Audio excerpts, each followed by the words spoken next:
Hello and welcome to this edition of A Page from History. I am Nilanjan Mukhopadhyay. India's political and intellectual spheres have been graced by titans who died almost in anonymity and have been forgotten. M.N.Roy was one such. Born with another name, he assumed a new identity because he felt it was needed to continue fighting for India's freedom from the British. A one-time communist stalwart, not just within India but also in the world, Roy moved away intellectually from Marxist thought. There was a time when the nation was impressed with his ideas and radical humanism meant a lot. But 60 years after M.N.Roy died in Dehradun, barring a handful of followers, India has almost forgotten this intellectual and political giant of the 20th century.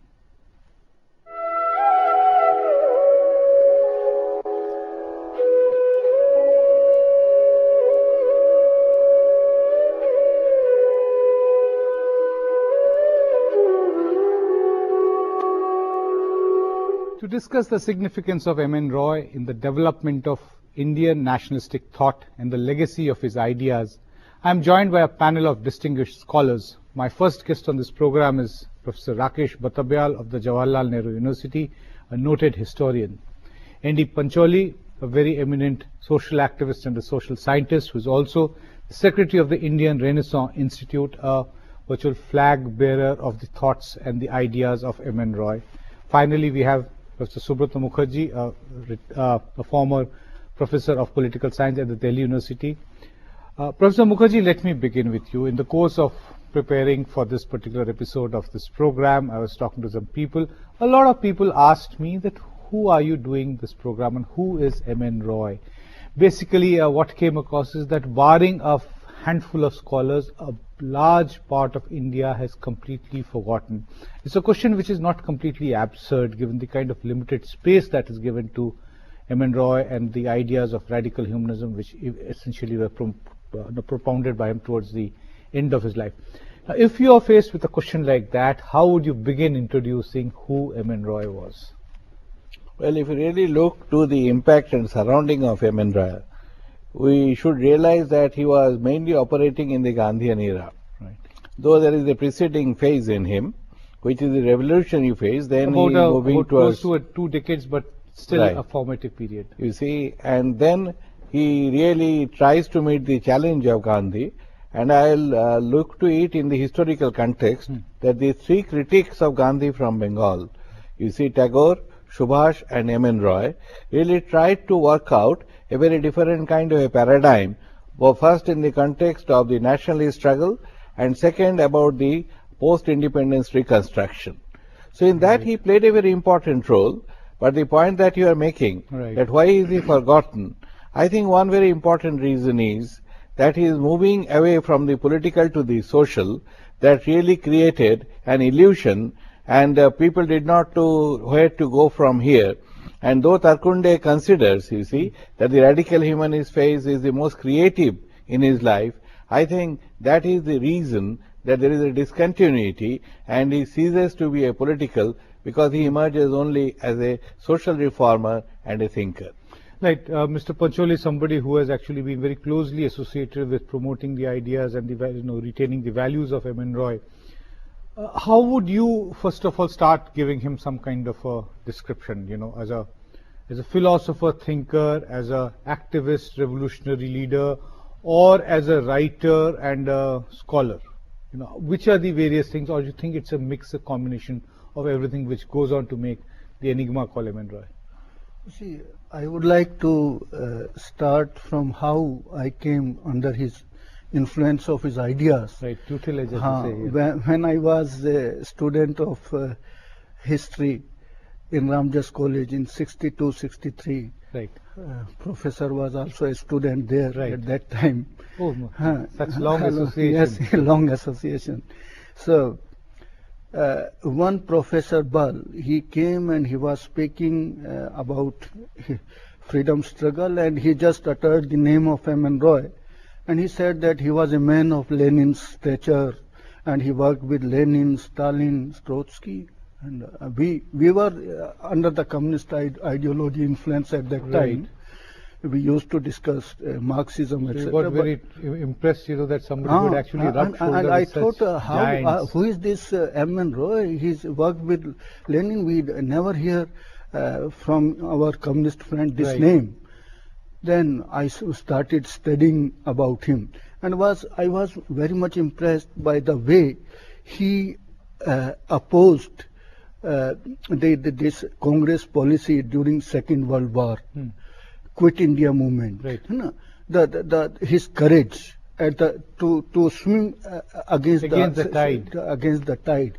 So that was that. In fact, when this Second World War was coming, he was in the Congress, was a member of the national. Yes, he left the Congress around the time but and formed his own party. but he saw, because he had experience of the actual knowledge what was happening in Europe. He was Right. in Europe for about 12, 13 years. So he knew what was coming, and he saw the danger which fascism was going to pose to the world. And when the Congress decided that they would not support Right. war efforts, so he said, no, we should do it. Fascism is greater danger than the. Basically, he had a lot of foresight. That is what yes, you're trying so to I say. was impressed by that. Moving on to you, Rakesh Bhattabyal, as a historian, how do you describe the political space which was left with M.N.Roy at the time when he died 60 years ago? You see, coming back to connecting your question to the previous speakers and Yes. then to this, you see, this is a fate of third world intellectuals anyway. In the sense that M.N.Roy could be termed as one, maybe the only giant that we produce of the grand intellectual Right. world history, who matched the brilliance. And not just limited to the intellectual sphere, but also matched it in terms of activism and revolutionary activity. I'm taking that further. So, who actually theoretically contested the global socialist Marxist thought in its early infancy itself, Right. in fact 1920s and 30s. But what happens after that is that, one, he becomes part of the larger intellectual problems in the theoretical domain itself. But more than that, what happens is we have this uncanny habit of losing our own intellectual. Now, he is one of the giants of Marxist communist But thought. why would we have lost him? What was The Communist Party's own apparatus of Right, working, right. where they denounce anyone who don't agree So with they them. started giving him labels, Labels, and he was Agent of till his imperialism. end. Till his end, he must have a soft corner for Communist Party of India, because he was one of its early policymaker at the international level. International level, and then when In fact, he went to jail because of being accused of the Comintern agents and communist conspiracy case. exactly. So what happens is And at that the was for conspiracy when he was not in India. India. So therefore, we as a communist movement should have owned him and given him the place that he deserves at the international level. We didn't do that. So that is a kind But of. probably because he was a bit of a heretic, that too much of an individual streak of thinking. So That is where he did not, if- the individual was not given probably the right space by the collective. No, but you're right, but that is the question. That a party or a movement which bases itself on intellect, how can they denounce and reject an intellect of superior quality from its own league? And that is the reason when our Marxist or socialist or all progressive movement actually dies down, because we don't like heretical arguments, and India is primarily a country of heretical arguments. I think you have raised a very valid point. Professor Mukherjee, by the time after India becomes independence and various political parties, they become new electoral avatars of the previous shapes and forms that they might have existed. The Indian national movement, from a national movement, it became a political party, a party of governance. Similarly, other political parties also formed. The Jansangh came into being through a various complicated process by which the RSS finally stepped into the political domain. Now, what was the reaction of, or rather, what kind of assessment did the political parties have of M.N.Roy in the few years, after independence, precisely to say just about 7 years, and even less after India became a republic? So was there any space, or he'd been totally outcast and restricted only to just conducting debates and writing occasional papers and theorizing in the intellectual domain? Well, if you really look to the last phase of Roy, you see the radical humanist phase. Right. Obviously, it was not a political thing. As I said earlier, it's a social thing. So he took some kind of a sannyas from the field. But here I also like to point out that sannyas has to be looked to in the context that the Radical Democratic Party took part in the election even in 1946. And after that, and there it faced a serious defeat, as did Ambedkar's outfit. And after that, he disbands the party. I think, if you would have done it before, and if you would not have contested the election, then probably his credibility would have been much more. And here I like to quote Dalton. You see, Dalton says that what is radical humanism after all? It is in a voice, a section of the Indian elite. He's talking in the context of a higher philosophy and an order which has no link with the reality. For instance, often a comparison is made between Gandhi and Roy in the last phase.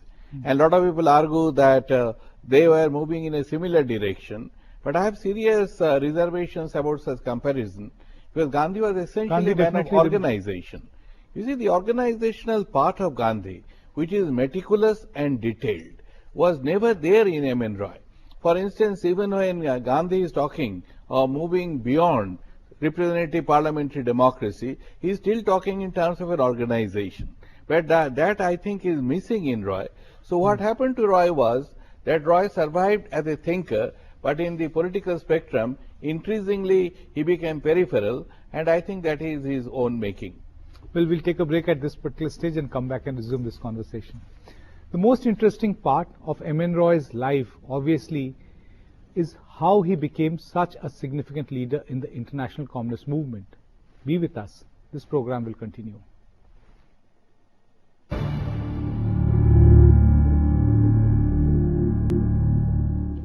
Welcome back to a page from history. It is the 60th death anniversary of M.N.Roy, one of India's leading revolutionary nationalists, and we are discussing his relevance and legacy. Rakesh Batabia, let's try to understand the first decade of the 20th century. That's a time when M.N.Roy, still as a teenager, steps into public life, gets involved with the Anushilan Samiti and various other revolutionary groups of that particular time. Now, given the kind of social milieu, the early movements which are taking off in Bengal at that time, not West Bengal, how would you describe the progression of M.N.Roy into this movement as a natural one, given the kind of social milieu in which he grew up, or what were the other kind of influences that one can see as to him becoming drawn into that movement, taking part in dacoities, a very active revolutionary till he finally decides to go away from India in 1915? Very interestingly, when I was trying to understand Roy a couple of years back, one thing which comes even at this phase, that he is like Bhagat Singh. He is a mind which is trying to understand society very, very clinically, very detailed, and in a very grand manner. And this is the mind which comes in contact with revolutionaries who are good minds and wants to bring revolution, but they had very narrow frame of reference. And this is the contrast that happens when he gets in touch with a lot of revolutionaries and found them, their social milieu, social context or frames very limiting. Therefore, he moves, and ultimately this entire process moves him to Marxism when he goes out and all. Exactly this happens with Bhagat Singh. The whole revolutionary part moves him to be a socialist Marxist of some kind. So actually it's a very interesting parallel. We are celebrating centenary of Bhagat Singh as a great mind. It's not just revolutionary in the sense of hurling bombs and all, but great mind. I think in that, M.N.Roy should be actually treated like that. It's a great mind with bringing revolution of mind. Right.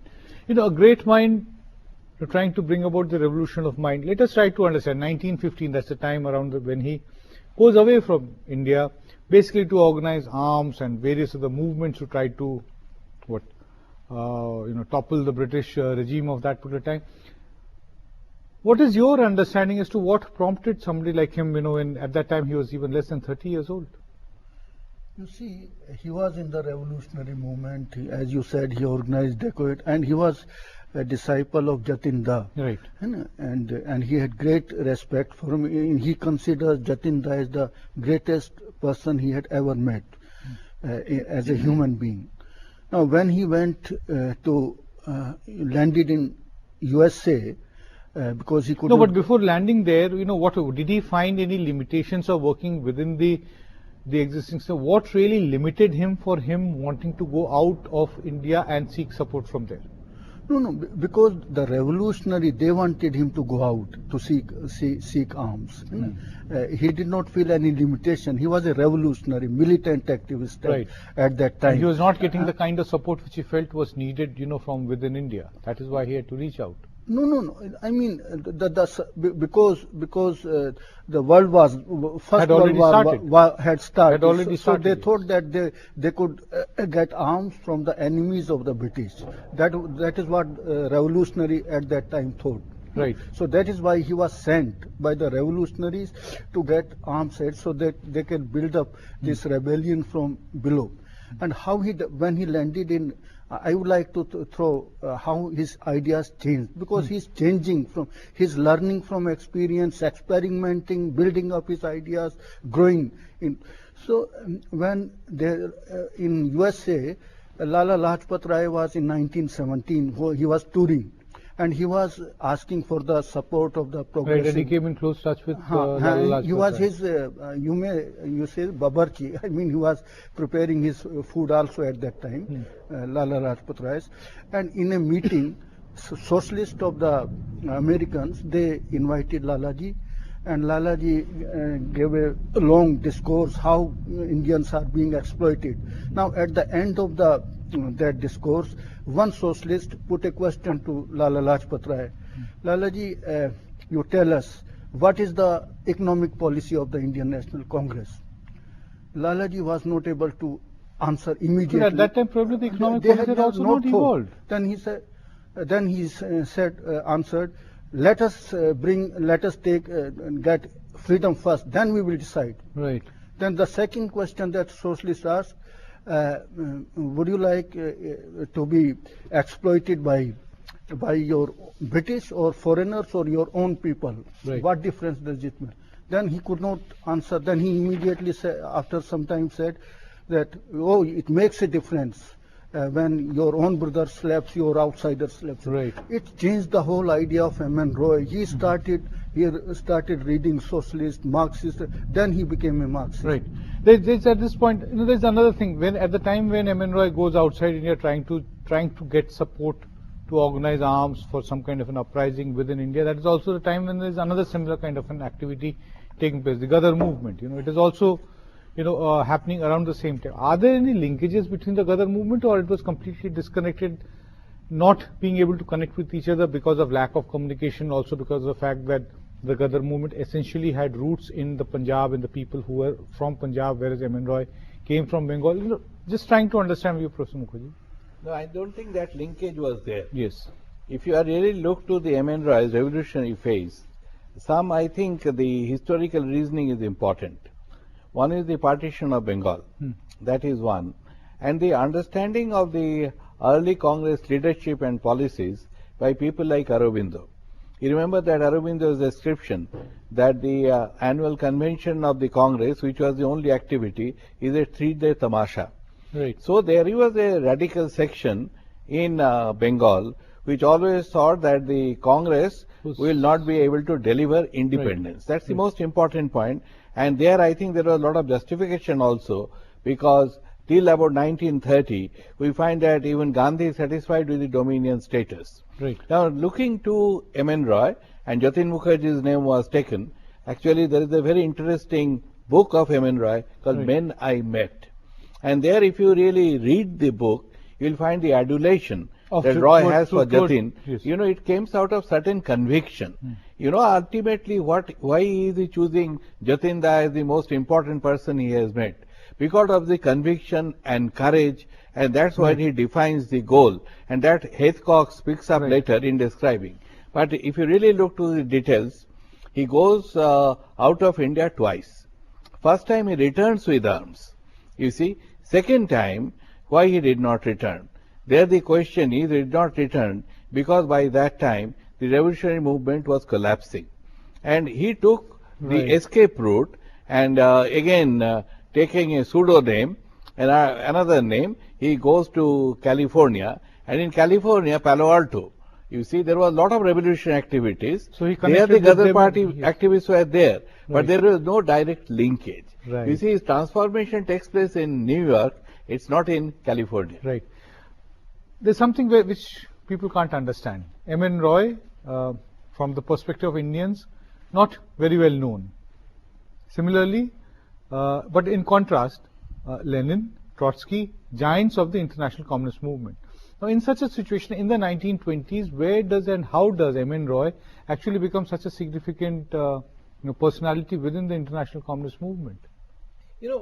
Again, I come back to What was his unique, in today's jargon, what was his USP to rise so dramatically in completely alien ideological and social and nationalistic surroundings? So one, very shortly put, he brings the experience of South, today's language South. It is like Mexico. So he we was definitely there. have to use today's language and jargon to be able to He understand. was one of the earliest, the founders or so an called. anti-colonial understanding. Anti-colonial understanding. He was from India. He has his experience in Bengal and then Mexico, the Palo Alto, New York. And this is a time where there is a very, very progressive socialist groups in US, primarily West Coast, East Coast too. So all these experiences actually matter, because if you see the European communist movement at this point of time, the German communist movement is the most powerful, whereas the Lenin's, the Russian, is one of the backward movements, is so-called in the communist socialist frame. And there, they actually welcome this kind of an experience, because don't forget, it is just the incipient phase of Chinese communists. It will be formed a couple of years later, 1920, 21, 22, Li Tachao and Mao and others. So this is a frame where actually Chinese are not there. This is one of the giant intellectuals speaking English of a different kind who comes to the forum. So there is all sorts of ingredients to make him one of the leading figures And from he's the speaking south. a lot of sense also. A lot of So sense. besides not just exotic, but also somebody who had a lot of intellectual substance. That makes him, in That- fact, a kind of theoretical as well as a lot of person with a lot of experience to bring him into the communist get together there. But then what happened? Why did he fall out with the communist movement? Or did he eventually reach a point where he could not continue with them any longer? This to entire visit on continue- China, one has. No, just to continue Yes. what he said, Sure. that this when this communist party was formed in Russia, he formed the first communist party in the world outside Russia, Mexican Communist Party. That has a great impact on the Communist International. That is why Lenin invited him. Lenin sent borrowed into Mexico to bring him, and he came Right. to. And he met Lenin, and Lenin was very much impressed. And the debate which we had on colonial question with Lenin, that is a landmark debate. The differences, and he was able to persuade the Communist International to his point of view, and Lenin agreed to assimilate his thesis with his, though there were differences. Right. But till Lenin was there, he was a very prominent person. But Sometimes basically his problem started coming up, after the. after China, after the when he entry of was China. sent as a delegation Right. to lead the delegation of the Communist International to China, Right. and the fiasco that happened there, and then he had to Come back. return. And at that time there was a tussle between Trotsky and Stalin. Right. Trotsky and Stalin, and then Stalin wanted Stalin to. eventually assumed control. And why he fell down? Because when he came there in Moscow, Stalin wanted his help against Bukharin. Bukharin at that time, Bukharin was the last person whom Stalin wanted to remove, and Bukharin was the president of the Communist International. Right. So Stalin sent a filler to Roy. Roy, and Roy refused because Roy always had his He did not conviction. basically want to get drawn in the uh, power struggles of the Communist Party of Soviet Union. And that he always was whatever he believed he did. He did not follow any person. When he opposed Stalin, and then he had to Right. run to Germany, and then he had to And escape. then eventually from he came back to India. and that is why because he was not with Stalin, so the propaganda was made against him to denounce him. Right, right. We'll take another break and then come back and resume this conversation. M.N.Roy left India when he was not even 30 years old. More than a decade later, he returned only to be imprisoned for 6 years. But his involvement with the national movement continued to grow. Stay tuned in. This program will continue.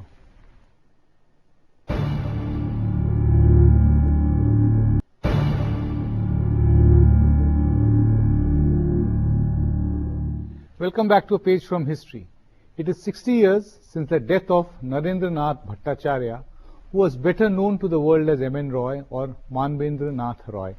Professor Subrata Mukherjee, let's try to understand the year when M.N.Roy goes out, 1915 to 1930, by the time he comes in, is also a very crucial period in global history. It's a period between the First World War and the Great Repression. This is also the time when the British definitely become more aggressive in trying to guard their colonial territory in India. That is a kind of political backdrop into which M.N.Roy returns. That is also the time when the Congress is able to have a clear goal about what it wants, no longer satisfied with a dominion status, talking about Purn Swaraj.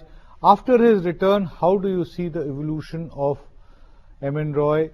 Though he goes into jail within a year of his return, but how does his evolution happen in a milieu from which he had been cut away for almost 15 years?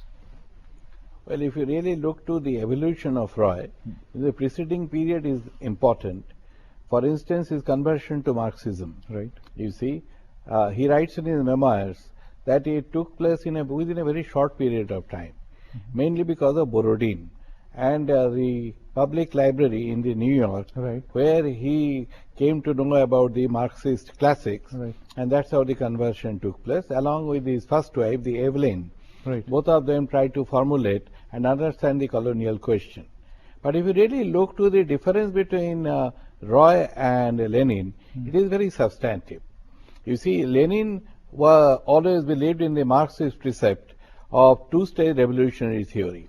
You can have a socialist revolution only if you have a bourgeois democratic revolution. You see, you cannot shorten history. Okay. And that's why even when the Bolsheviks come to power in the Soviet Union, he says that the Kerensky revolution is the bourgeois democratic one. The October Revolution, which actually is November Right. in Russia, Yes. is the socialist revolution. Now, in the context of this, we have to look to the why, this difference between Roy and Lenin. The most important reason of the difference is the experience of Roy in India, and there he thought that the Congress, the incapacity of the Congress to lead a bourgeois democratic revolution. So what is he to be wanted done? to short circuit that entire Short circuit phase it, and within in that India's basis, political it is the evolution. generosity of Lenin that he accepts the thesis as a supplementary thesis. Okay. Mind you that it was not incorporated into the Lenin thesis, but it remained a supplementary one because Lenin's commitment was to the two-stage revolutionary theory, and by that he looked to people like Tilak and Gandhi with a lot of respect. And here I like to point out a very important fact, that if you really look to that period and assessment of Gandhi, the outsiders had a much better understanding of Gandhi than M.N.Roy. For instance, not only Lenin, but even Gramsci really approved of the techniques and methods of Gandhi. So again, if you are really talking in terms of his return and after, you see that the China episode is a very important one. And there the most important thing we learned from M.N.Roy, Borodin was also there, is that left sectarianism he is opposed to. And that's the major difference that is between what actually him eventually and leads him to becoming Stalin. He was not much of a player in the dynamics between Trotsky, Bukharin and Stalin. And probably this is the same reason as to why he could never be very comfortable with Indian communists. Mr. Pancholi, there is something which I want to know at a personal level. Subrata Mukherjee was talking about Roy's first wife, Evelyn Trent. Why is it that we do not get to know much about? Nobody really knows about much about the contribution of Evelyn in the thinking and in the thoughts of M.N.Roy. He's also not written about anything, though he's written a lot of fairly intimate accounts of with various people, not just not just his second wife Ellen, but also with various other people. There are a lot of personal accounts which are there in his writings, but very little is heard about the first wife. Why is it the case? Any idea? You see, that is the question we still groping. Okay. How, I mean, it is a great gap. Right. And there was some differences which occurred in Germany between the She two. never spoke. She lived for a long time, but she never spoke. And we are not able to fathom why this happened. Yes. And there were some rumors that she had some British connections, and she had the Communist International. Some people pointed out that she had become agent, something, but we are not sure. So there was Right. some, In the absence of anything substantial, it is not right to speculate, except that we can Yes. just say that in terms of trying to understand the intellectual and the political growth of M.N.Roy, had we had some accounts and details about the relationship. Yes, Professor Mukherjee, you May I wanted add to- one thing? Yes. You see, Evelyn's influence on M.N.Roy was substantive, but there are differences also. Okay. If you really look through that period, Evelyn wrote a series of pieces on Mahatma Gandhi. Right. And it is after India in transition. Mind you that the seminal work that influenced Jayaprakash Narayan, and Jayaprakash Narayan says that my transformation to Marxism became easy, and when I read such a beautiful critique in the context of India in transition of Mahatma and the entire movement.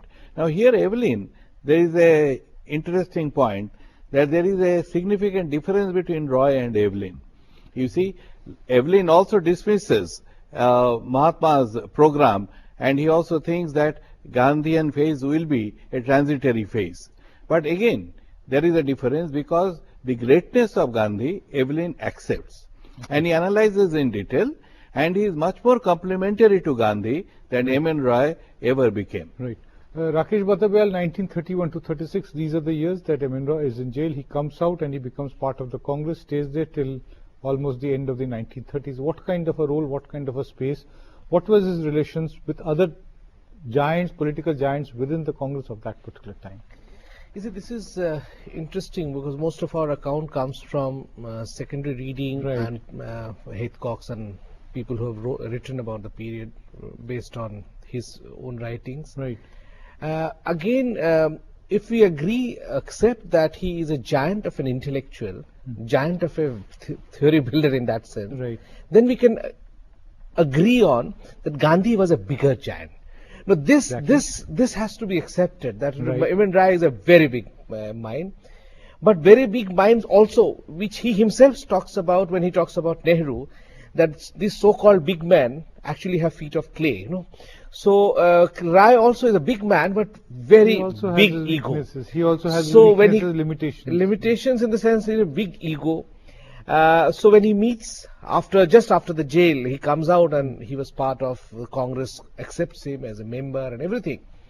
It's also a very important period in the evolution of Congress. Exactly, Faizpur and other. I think he was provincial he elections came to the have taken Faizpur. place.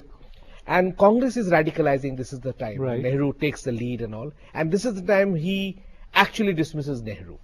He actually dismisses, he condemns Gandhi in public, because earlier Roy. So earlier condemnation did And not. while being within the Congress, he takes positions he against takes Gandhi and Nehru. So earlier condemnation did not matter, because he was an international communist. But now he is speaking as a member of the Congress as party. a member of the communist, and he wants to be part, and he actually sees national movement and Indian nationalism as a big movement, where there should not be a space for a separate party socialist in that sense. So here he wants to have the niche and yet attacks the people who have actually built the movement. So there, Professor Mukherjee was talking in the earlier phase, that is the limitation of an intellectual who could not become part of a movement, who could not develop an organization. He could not really go up in the hierarchy of the Congress because of this limitation. Because his limitations, he's an intellectual, he's a giant of an intellectual, but he's not an organization man. He can create organization without Let me take the opinion of Mr. Pancholi on this particular issue. A giant of a man, but somebody who could not go up in the hierarchy of the Congress party, somebody who was a political giant outside of India, but could never really become part of the political process in India, remained confined to the sidelines. See, when he came to India, he met our stalwarts, Patel, Nehru, all they incognito. Soon after he was in jail for 6 years. He came out in the Kanpur Communist conspiracy case. He was accused number one in Kanpur conspiracy But case. why would he have been accused? He was not in India at that time in the 1924 when... You see, that is the problem with because many things because are basically, not known. the British government of that time was beginning a major offensive against all kinds of nationalist forces. Because he was instrumental in building groups. Networking, sending as they call it. literatures from Moscow and Europe, and giving where some kind of an international support. Groups were formed because the vast amount of literature which was sent here, that was the basis of the conspiracy against to remove the. If you read the judgment of Allahabad High Court, all material is there. This Meerut conspiracy case, Kanpur conspiracy case, every accusation is based on the material which was sent by Roy. So he was the accused number one in those cases, but he was not. But thereafter, he could anticipate that Second World War was coming, and there would be the fight between fascist forces and the democratic powers, and he started writing in favor of that we should support the democratic powers.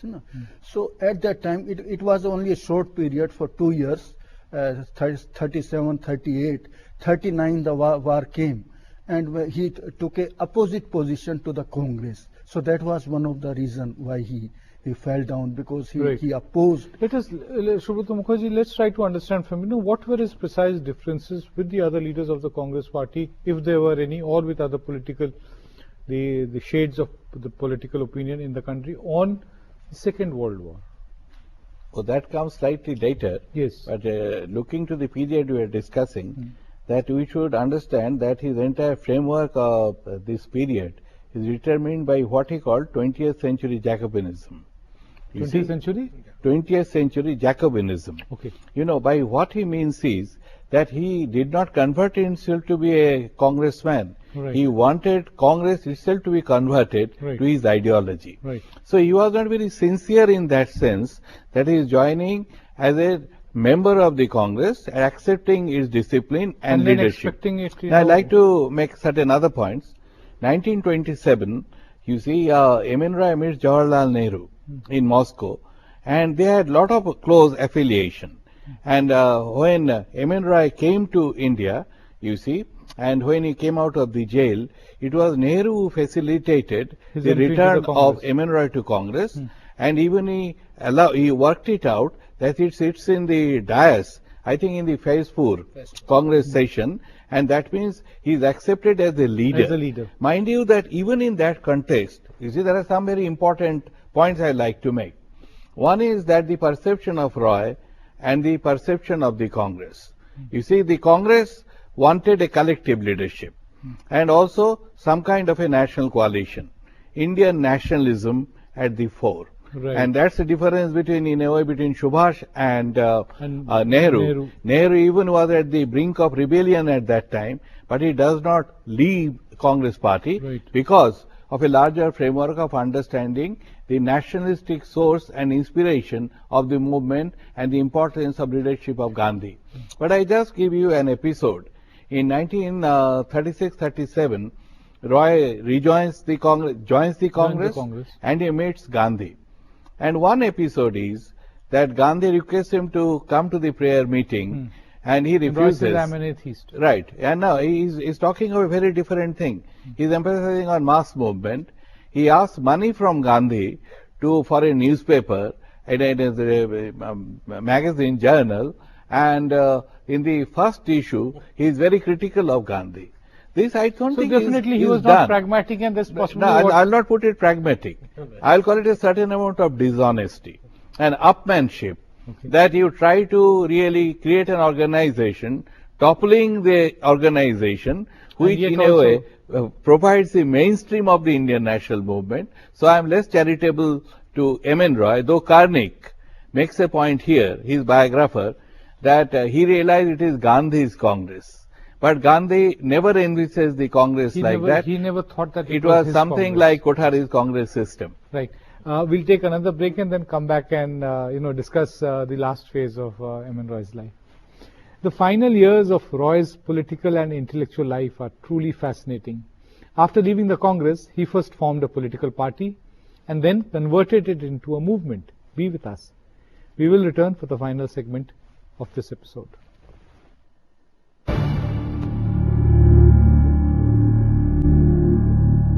Welcome back to a page from history. It is 60 years since the death of M.N.Roy, one of India's leading political thinkers, activists and revolutionary nationalists. Rakesh Bhatabia, let's do a bit of a fast forward, as this is the last segment. Try to understand the core of the last and the final years of M.N.Roy. Try to understand what he really worked at, this entire idea of radical humanism. How do you look at this final phase of it? You see, I think he comes back to his original self as being an intellectual, thinking theories, giving some broad ideas of civilizational development. But that is not what he began with. He That is began not- as an activist. That's what initially I said. He had a big frame. Right. And this frame actually comes now because the politics he did in the 1930s and 40s was more of a clique kind, like that he learnt in Russian Bolshevik revolutionary or Comintern and books. So that clique kind of thing where he wanted to convert everything without contributing that. That's what Professor Mukherjee was indicating, that he wanted to convert Congress to his ideas. Without he wanted to actually convert, wanting to change in the he wanted to take over CSP, Congress Socialist Party, by inducting its own his own followers there, and he wanted to take it over. So this is what the Indian national movement and Indian National Congress was not. It was much more democratically structured, democratically idea based. So therefore, he was not successful, or I won't say even successful. He was not meant for that kind of a politics here. What he comes back to in the terms of radical humanism and all, is actually talking about large frame, reference how civilization moves. And I think there he goes back to the Indian Enlightenment itself, Renaissance, that we have to have science, logic, all these things, making man, a person, human, a larger, completely Enlightenment project. That is what he actually meant to be. But by that time, the national movement has already created a plethora of values. We had a huge movement from M.N.Roy onwards. The entire Maharashtra, entire Bengal, entire country has gone through a whole basket of what should a perfect human being or radical society should be. We have an economic component, we have a political component. So are you trying to say that there isn't much space, not much concentration? Because when given he to his talks ideas? about democracy as being actually conveyor of this radical humanism, that democracy he turns into a partyless democracy. Now what does partyless democracy mean? And partyless democracy, we are seeing and at a time when there is a political transition happening in India, India has become and we independent, need so you parties require a and- party system. a party system and quite developed party And system. you require a system of governance. System of not only governance, even for our delivery of our social issues, social causes, and even to take it further in an enlightenment process, we needed party. Congress, actually we have been a victim when the social reform movements actually as a party collapses. the Gokhales, the entire Indian So what social is he trying to do? He's basically trying to act as a kind of a bulwark of ideas within all political parties. He's trying to influence the thinking of every party, or what is He was trying to give an agenda for social, a kind for of whom? for the mass of Indians. But And how does it go down to the mass? Which is the instrument, which is the vehicle which will take it to the mass? That brings us back to your first question, why he is not remembered? Because those agendas are already there, entrenched. There's no need for a new agenda. Let me ask you. This is a viewpoint of Rakesh Batabyal, N.D. Pancholi. Why he is not remembered? That he kind of lived in an ivory tower, if I can actually use that most commonly used phrase. That he lived wanting to create ideas, generate ideas, and then take it to the people, but without having a vehicle of transfer. How do you look at this entire issue of the final years of Roy's evolution, his decision to shut down the political party and then become a movement? You see, his ideas are always evolving. He is studying out of experience situations. He's learning, thinking, and he used to hold study camps from time to time, in which stalwarts like Rajni Kothari and others, they used to, Mamlan Datta, they used to participate. So these discussions were going on. So he came to the a conclusion that the political parties are not conducive to the growth of democracy. That was his last phase. But he did not completely rule out political parties. If you read his writings, did he express his viewpoints on the first general election of India? What was his opinion on the electoral process? Yes, he did not rule out electoral process, but his main thesis was that you cannot build a democratic societies in which people do not have democratic values. His main message was that you educate the people. You educate the people in the democratic values, in rationalism, in reason. Only then you can build up a democratic society. In such a, as you have this kind of panchayats and khap panchayats and the ideologies which people have, he wanted to remove all these superstitions, blind faiths among the people. So he said that you cannot change the society if you think that you can change the society with political parties. That is not possible. He wanted to build a politics without power. You change society without involving into power struggle. That was his idea. And this can be done if people go out without aspiring for political power and go and among the masses, educate them, build them democratic values. Subhuta Mukherjee, why did he decide to dissolve the Radical Democratic Party, and what are your views on as to why he did it, and what do you think was the impact of this on his legacy? Well, it should begin with the end of the 30s. You see, when the Congress accepts the ministry, actually M.N.Roy was very happy in the context of some kind of how do you call it, that to expose the Congress in the context of when it is in power. He thought that the organization will become weaker, and so in some kind of a policy, he will be able to capture the organization from below. That totally failed. At that time, also I like to credit him for being the first important Indian as a critique of fascism. His important book, which is worth reading even today, comes out in 1938. Mind you, at a time when even Gandhi was not very sure that which side will win. And after that we find is, again, I like to point out that the shortcut he is thinking of all the time. He contests the election, Congress election, presidentship in 1940. And there he has a massive defeat by Maulana Azad. Now after that, so you look to the situation 40 or 47, 48, that both the time he is a loser and then he moves out. He does not move out as a winner. And the reason for this, I think he was very uncomfortable with democratic politics. You see, the Soviet duration and the regimentation continued with him. I just give you one example that in when the Bombay plan came, he came out with an alternative, you see, people's plan. But what is that plan?